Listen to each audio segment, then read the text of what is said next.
It's Tune In Tuesday, and I am sitting here by our temporary bubbling brook that we have running over this lava rock that goes down to water our lower pasture and flood irrigate that. And it always just helps me drop in and relax and feel present in a different way when I hear the running water and I come and sit by it. So I thought I would share a little bit of that with you as I'm contemplating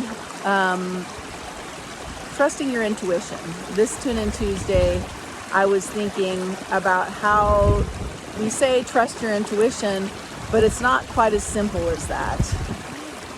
Sometimes it is, like we get a gut feeling that someone is lying to us, or we get tingly, our hair sticks up and we feel like, oh, it's not safe here, I need to go somewhere else. Those are some more really simple, direct actions that give us information. But a lot of times,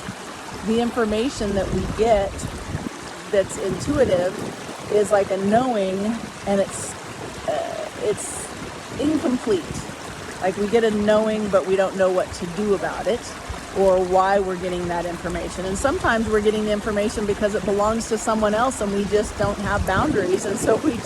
we're open to it and we get that information, and then we mistake it as our own, or we feel like we have to do something about it. And truthfully, what we need to do is set better boundaries so we're not interfering in someone else's space without their permission. Other times we get information and it is a clue, and we actually have to ask some deeper question to understand how it can be useful for us, if it can help us heal something in ourselves, or if it can help us make a decision in our life. It's not always just as straightforward as saying, trust your intuition, Pollyanna, it takes some work, it takes some exercise to learn how to get your clear yes and no and ask the right questions that lead you to a more comprehensive answer in terms of why you got the information and what to do about it. So I just wanted to encourage you to be easier on yourself this Tune In Tuesday, and to notice that when you get an intuitive hit, you can always ask more questions, delve in a little deeper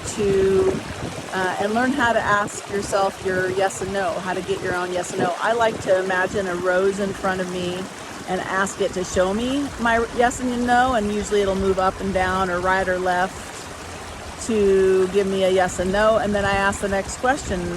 that is a simple yes no question that will give me more information to lead to the next question, and then creating a bigger picture about whatever that intuitive hit was leading us to, because we're generally not given a big download on all the steps that we're supposed to take, why, and what to do with it. The universe is graceful on us in the sense that it gives us little hints, and when we're paying attention, we can dive deeper and get clarity. So I hope you're enjoying your week as summer is sort of at its peak. It's giving us a little bit of grace in terms of the temperatures right now, and that beautiful sound of the water